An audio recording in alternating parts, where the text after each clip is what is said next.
এই তিনটি সাবধানতা নামাজের ব্যাপারে আমাদের বোনদেরকে আমি বিশেষভাবে করলাম। অনেক মহিলারা আছেন সারা জীবন নামাজ পড়েছেন কিন্তু তাদের নামাজ হয়নি।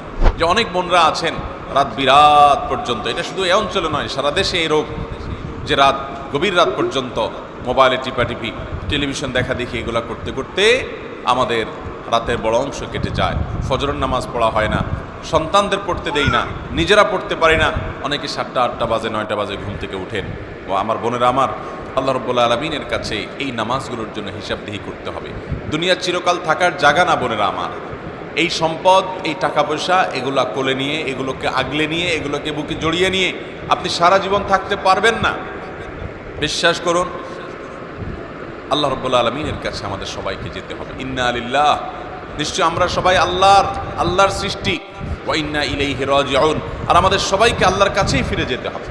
যেহেতু আল্লাহর কাছেই ফিরে যেতে হবে, অতএব আসুন আমরা 5 ওয়াক্ত নামাজের ব্যাপারে ইহতিমাম করি, এর ব্যাপারে গুরুত্ব আরোপ করি।